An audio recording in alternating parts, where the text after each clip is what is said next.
नमस्कार दोस्तों, आप सभी का स्वागत है आपके अपने YouTube channel study today with Viplav में। तो फ्रेंड्स, आज की इस वीडियो में हम JAC board exam term 1 exam 2022 के लिए क्लास 12 के सोशियोलॉजी यानी कि समाज शास्त्र से 40 वीवीआई ऑब्जेक्टिव देखेंगे।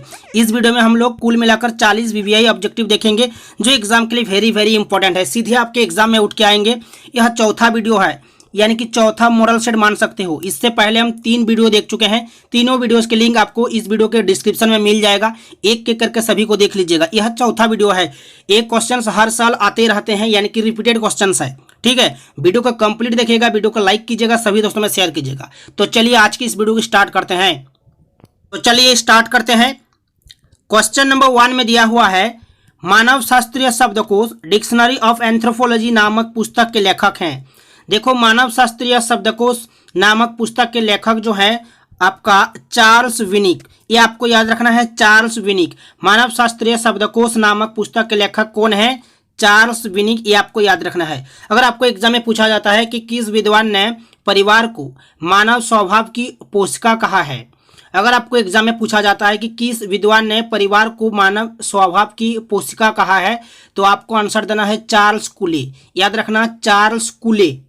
क्लियर है। नेक्स्ट देखो, नेक्स्ट है आपका कि मॉर्गन ने नातेदारी संज्ञाओं के कितने प्रकारों का उल्लेख किया है? मॉर्गन ने नातेदारी संज्ञाओं के कितने प्रकारों का उल्लेख किया है? तो यहाँ पर आपका राइट हो जाएगा ऑप्शन नंबर बी जो है 2, ये आपका राइट हो जाएगा। ठीक है, कितने प्रकारों का उल्लेख किया है तो आपको याद रखना है 2। नेक्स्ट देखो, नेक्स्ट क्वेश्चन है आपका यहाँ पर कि यह किसका कथन है कि परिहास संबंधों के द्वारा नातेदारों के बीच सहजतापूर्ण व घनिष्ठ मैत्रीपूर्ण संबंधों का विकास होता है? यह किसका कथन है कि परिहास संबंधों के द्वारा नातेदारों के बीच सहजतापूर्ण व घनिष्ठ मैत्रीपूर्ण संबंधों का विकास होता है? तो यह कथन जो है वेस्टरमार्क का है, वेस्टरमार्क। ये आपको याद रखना है, एग्जाम के लिए इंपॉर्टेंट है। नेक्स्ट देखो, नेक्स्ट है कि वर्ष 2021 की जनगणना के अनुसार भारत में साक्षरता की दर है। वर्ष 2011 की जनगणना के अनुसार, वर्ष 2011 की जनगणना के अनुसार भारत में साक्षरता की दर कितनी है? तो यहाँ पर जो है आपका राइट होगा 74%। ये आपका राइट हो जाएगा 74%। नेक्स्ट देखो, भारत में पहली बार किस वर्ष राष्ट्रीय जनसंख्या नीति घोषित की गई? भारत में पहली बार किस वर्ष राष्ट्रीय जनसंख्या नीति घोषित की गई? तो आपको याद रखना है 1976। ये आपका राइट हो जाएगा, सन 1976 में। नेक्स्ट देखो, नेक्स्ट क्वेश्चन है आपका यहाँ पर कि निम्नलिखित में से किसका संबंध जनसंख्या के स्वयं समायोजन चक्र से है? निम्नलिखित में से किसका संबंध जनसंख्या के स्वयं समायोजन चक्र से है? तो यहाँ पर ऑप्शन है आपका एडम स्मिथ, चाइल्ड, माल्थस, इनमें से कोई नहीं। तो आपका यहाँ पर राइट हो जाएगा माल्थस। ये आपका राइट हो जाएगा माल्थस। देखो, इसके पहले के वीडियो में एक क्वेश्चन था कि जनांकिकी का जनक किसे कहा जाता है, तो उस क्वेश्चन में मैं आप लोगों को जो आंसर बताया था माल्थस बताया था, लेकिन गलत बताया था। ठीक है, जनांकिकी का जनक किसे कहा जाता है? अगर आपको एग्जाम में पूछा जाता है कि जनांकिकी का जनक किसे कहा जाता है, तो आपको आंसर देना है गुइलार्ड। ठीक है, गुइलार्ड, ये आपको आंसर देना है गुइलार्ड। लेकिन मैं वहां पर आप लोगों को बताया था माल्थस, गलत बताया था। ठीक है, ये आपका राइट हो जाएगा गुइलार्ड, और इस क्वेश्चन का जो आंसर हो जाएगा आपका माल्थस हो जाएगा। नेक्स्ट देखो, भारत में परिवार नियोजन कार्यक्रम की शुरुआत की गई। भारत में परिवार नियोजन कार्यक्रम की शुरुआत की गई, तो आपका राइट होगा 1952 में। 1952 में, ये आपको याद रखना है, परिवार नियोजन कार्यक्रम 1952 में। नेक्स्ट देखो, निम्नलिखित में से जनसंख्या के किस परिप्रेक्ष्य को जनांकिकीय पारगमन त्रिस्तरीय मॉडल के नाम से जाना जाता है? निम्नलिखित में से जनसंख्या के किस परिप्रेक्ष्य को जनांकिकीय पारगमन त्रिस्तरीय मॉडल के नाम से जाना जाता है?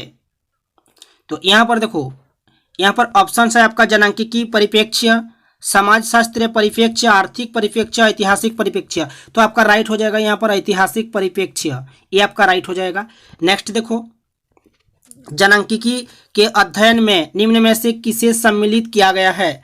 जनांकिकी के अध्ययन में निम्न में से किसे सम्मिलित किया गया है? तो यहाँ पर ऑप्शन है आपका जनसंख्या के आकार में परिवर्तन, जनसंख्या की बनावट, जनसंख्या का वितरण, इनमें से कोई नहीं। तो आपका यहाँ पर राइट होगा ऑप्शन नंबर, यहाँ पर ऑप्शन नंबर डी में गलत लिखा हुआ है, यहाँ पर हो जाएगा आपका इनमें से सभी होगा, इनमें सभी हो जाएगा, ये आपका राइट होगा। तीनों ऑप्शन जो है सही है, इसलिए ऑप्शन डी को आपको सही करना है, इनमें सभी रहेगा एग्जाम में। ठीक है, नेक्स्ट देखो, भारत में जनसंख्या वृद्धि का प्रमुख कारण है धार्मिक एवं भाग्यवादी मान्यताओं का प्रभाव, अज्ञानता एवं अशिक्षा, उपरोक्त दोनों, इनमें से कोई नहीं। तो देखो यहाँ पर पूछा गया है आपको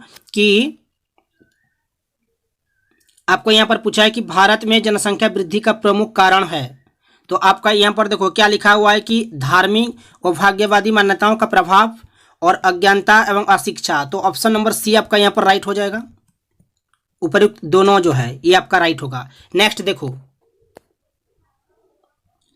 नेक्स्ट है कि भारत की राष्ट्रीय जनसंख्या नीति 1976 में निम्न में से कौन सा प्रावधान किया गया। भारत की राष्ट्रीय जनसंख्या नीति 1976 में निम्न में से कौन सा प्रावधान किया गया। विवाह हेतु न्यूनतम आयु क्रमशः लड़के की 21 वर्ष और लड़की की 18 वर्ष निर्धारित की गई थी 1976 में, बिल्कुल सही बोला गया, ऑप्शन ए आपका सही है बिल्कुल।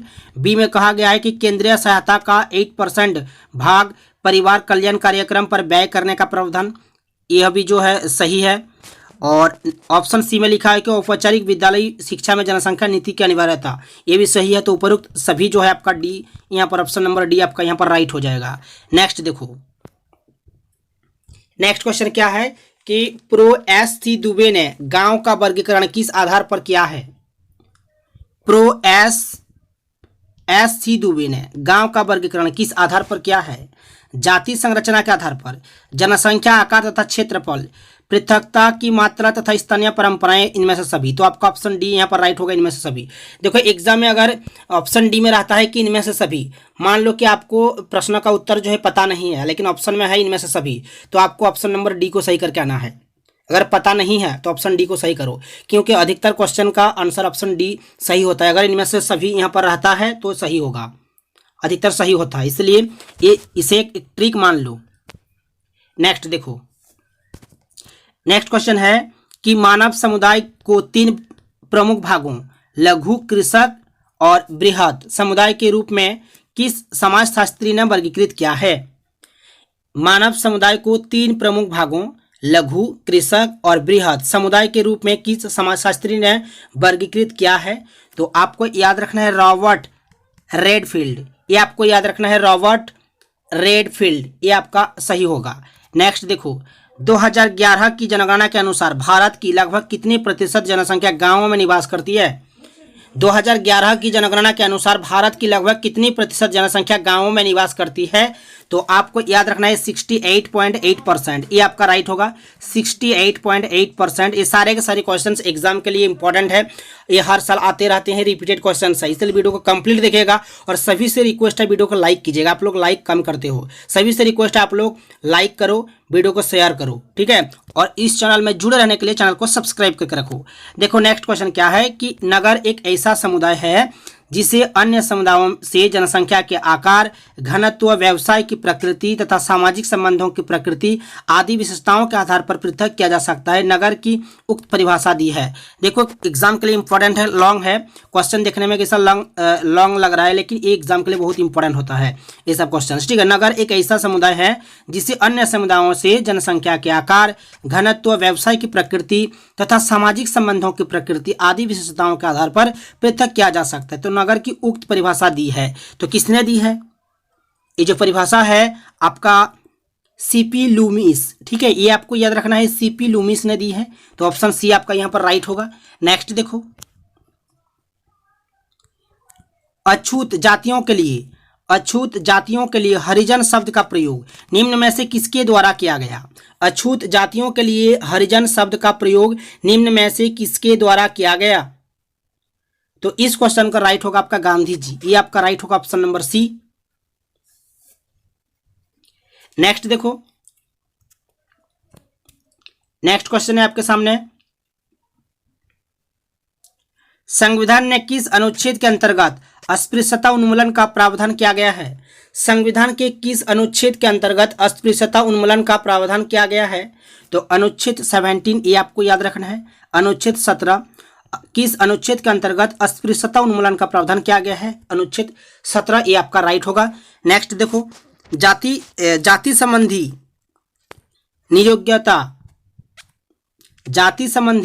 नियोग्यता निवारण अधिनियम किस वर्ष लागू किया गया है? तो 1850 में, ये आपको याद रखना है। 1850 में, सन 1850 में। नेक्स्ट देखो, किस समाज वैज्ञानिक ने कृषक जातियों को पिछड़े वर्गों का मर्म यानी कि सार माना है? किस समाज वैज्ञानिक ने कृषक जातियों को पिछड़े वर्गों का मर्म यानी कि सार माना है? तो आपको याद रखना है आंद्रे वेताई, ये आपको याद रखना है। किस समाज वैज्ञानिक ने कृषक जातियों को पिछड़े वर्गों का सार माना है? तो आपको याद रखना है आंद्रे वेताई, ये आपको याद रखना है। सन 1937 में ट्रावणकोर राज्य ने शैक्षिक एवं आर्थिक दृष्टि से कमजोर वर्गों को क्या कहकर संबोधित किया? तो आपको याद रखना है पिछड़े समुदाय। ठीक है, क्या कहकर संबोधित किया? पिछड़े समुदाय कहकर, ये आपको याद रखना है, एग्जाम के लिए इंपॉर्टेंट है। नेक्स्ट देखो, नेक्स्ट है कि भारत का पहला पिछड़ा वर्ग आयोग किसकी अध्यक्षता में गठित किया गया? भारत का पहला पिछड़ा वर्ग आयोग किसकी अध्यक्षता में गठित किया गया? तो आपको याद रखना है काका कालेलकर, ये आपका राइट होगा, काका कालेलकर।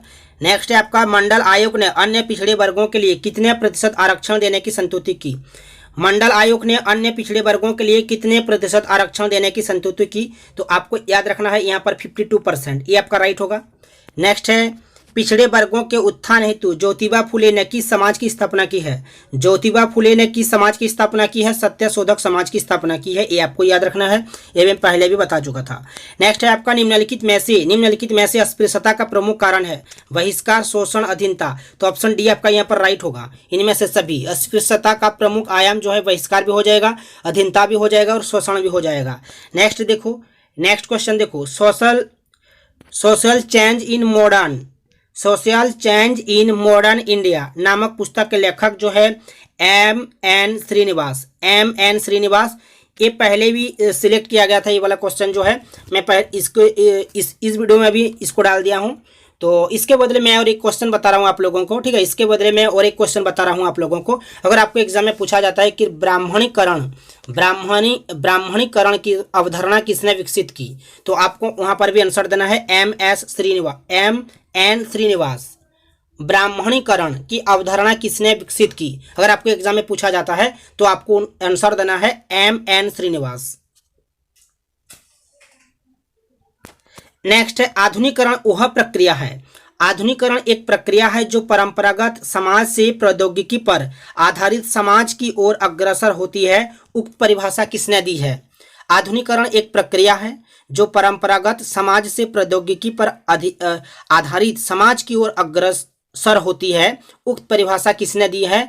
तो यहाँ पर जो है आपका राइट होगा S.C. दुबे हो जाएगा, S.C. दुबे। ऑप्शन बी आपका यहाँ पर राइट होगा, ये आपको याद रखना है। नेक्स्ट है निम्नलिखित में से आधुनिकीकरण का लक्षण है? औद्योगिकरण को प्रोत्साहन, नवीन तकनीकी का प्रयोग, संचार व यातायात के साधनों में वृद्धि। तो तीनों सही हो रहे हैं, तीनों लक्षण जो है आपका आधुनिकीकरण का है। तो ऑप्शन डी आपका यहाँ पर राइट होगा, उपरोक्त सभी। नेक्स्ट देखो, संविधान के किस अनुच्छेद के अनुसार राज्य के नागरिकों के साथ जाति, धर्म, वंश अथवा जन्म स्थान आदि के आधार पर विभेद नहीं किया जाएगा? संविधान के किस अनुच्छेद के अनुसार राज्य के नागरिकों के साथ जाति, धर्म, वंश अथवा जन्म स्थान आदि के आधार पर विभेद नहीं किया जाएगा? तो आपको याद रखना है अनुच्छेद 15 के अंतर्गत, अनुच्छेद 15, ये आपका राइट होगा। नेक्स्ट है आपका कि निम्न में से प्रभु जाति की अवधारणा का संबंध है? तो आपका यहाँ पर देखो ऑप्शन है G.S. Ghurye, B.R. Chauhan, Yogendra Singh, M.N. Srinivas. तो आपका राइट होगा M.N. श्रीनिवास, ये आपका राइट होगा। नेक्स्ट देखो, नेक्स्ट क्वेश्चन देखिए, नेक्स्ट क्वेश्चन है आपका यहाँ पर कि निम्न में से भारतीय ग्रामीण सामाजिक संस्था का प्रमुख आधार है। निम्न में से भारतीय ग्रामीण सामाजिक संस्था का प्रमुख आधार है। यहाँ पर ऑप्शन है आपका जाति व्यवस्था, संयुक्त परिवार, ग्राम पंचायत, इनमें से सभी। तो आपका यहाँ पर राइट होगा ऑप्शन नंबर डी, इनमें से सभी। नेक्स्ट देखो, भारत में पंचायती व्यवस्था संविधान के किस संशोधन के रूप में लागू की गई। भारत में पंचायती व्यवस्था संविधान के किस संशोधन के रूप में लागू की गई। तो आपको याद रखना है 73वां संविधान संशोधन, ये आपको याद रखना है। ऑप्शन नंबर बी आपका यहाँ पर राइट होगा। पंचायती व्यवस्था संविधान किस संशोधन के रूप में लागू की गई, 73वां संविधान संशोधन, ये आपका राइट होगा। संविधान संशोधन अधिनियम 1992 कब से लागू किया गया, कब से लागू किया गया, 23 अप्रैल, ये आपको याद रखना है, 23 अप्रैल 1993 को। ऑप्शन नंबर बी आपका यहाँ पर राइट होगा, ऑप्शन नंबर बी। नेक्स्ट देखो, त्रिस्तरीय पंचायती राज व्यवस्था के प्रमुख अंग है। त्रिस्तरीय पंचायती राज व्यवस्था के प्रमुख अंग है ग्राम पंचायत, क्षेत्र पंचायत, जिला पंचायत, इनमें से सभी। तो आपका यहाँ पर राइट होगा इनमें से सभी। नेक्स्ट देखो, नेक्स्ट क्वेश्चन है आपका भूमि सुधार किस राज्य में सर्वाधिक सफल रहा। भूमि सुधार किस राज्य में सर्वाधिक सफल रहा। तो इनमें से राइट होगा आपका यहाँ पर पश्चिम बंगाल हो जाएगा। भूमि सुधार किस राज्य में सर्वाधिक सफल रहा, पश्चिम बंगाल के अंदर, ये आपको याद रखना है। नेक्स्ट, हरित क्रांति का उत्प्रेरक कौन है। हरित क्रांति का उत्प्रेरक कौन है। तो आपको याद रखना है यहाँ पर संकरित बीज, ये आपको याद रखना है। ऑप्शन बी आपका यहाँ पर राइट होगा। नेक्स्ट देखो, जमींदारी उन्मूलन अधिनियम किस वर्ष पारित किया गया। जमींदारी उन्मूलन अधिनियम किस वर्ष पारित किया गया। तो यहाँ पर आपका राइट होगा 1952। जमींदारी उन्मूलन अधिनियम किस वर्ष पारित किया गया, 1951 में, ये आपको याद रखना है। नेक्स्ट है, हरित क्रांति किस राज्य में ज़्यादा सफल रही। हरित क्रांति किस राज्य में ज़्यादा सफल रही। तो यहाँ पर ऑप्शन है गुजरात, असम, पंजाब, बिहार। तो इनमें से राइट होगा आपका पंजाब के अंदर, ये आपको याद रखना है। नेक्स्ट देखो, नेक्स्ट क्वेश्चन है आपका यहाँ पर निम्नलिखित में से कौन हरित क्रांति के तत्व हैं। अच्छे बीज का उपयोग, बहुफसल, सिंचाई पर बल। तो उपयुक्त सभी जो है आपका यहाँ पर राइट होगा। हरित क्रांति के तत्व जो है तीनों हैं, ठीक है। नेक्स्ट देखो, नेक्स्ट क्वेश्चन है आपका यहाँ पर इनमें से कौन हरित क्रांति का प्रकार्य है। प्रकार्य, शैक्षणिक विकास, क्षेत्रीय समानता, अर्थव्यवस्था में विकास, उपयुक्त सभी। यहाँ पर पूछा है कि इनमें से कौन हरित क्रांति का प्रकार्य है। प्रकार्य, तो इनमें से राइट होगा आपका ऑप्शन नंबर सी, अर्थव्यवस्था में विकास, ठीक है। नेक्स्ट देखो, वीडियो को लाइक सभी दोस्तों में शेयर कीजिए, वीडियो को लाइक कीजिए और सभी दोस्तों में शेयर कर दीजिए। लास्ट क्वेश्चन देख लीजिए, स्त्रियों को सर्वप्रथम संपत्ति का अधिकार किस वर्ष प्राप्त हुआ। स्त्रियों को सर्वप्रथम संपत्ति में अधिकार किस वर्ष प्राप्त हुआ। तो 1937 में, ये आपको याद रखना है, 1937, ये आपका राइट होगा। 1937, ये आपका राइट हो जाएगा, ठीक है। तो सभी दोस्तों से रिक्वेस्ट है, आप लोग इस वीडियो को लाइक कीजिए और सभी दोस्तों में शेयर कर दीजिए। और नेक्स्ट वीडियो देखने के लिए, इस चैनल में जुड़े रहने के लिए चैनल को सब्सक्राइब करके रखिए। तो मिलते हैं नेक्स्ट वीडियो में, तब तक के लिए बाय। जय हिंद, जय भारत।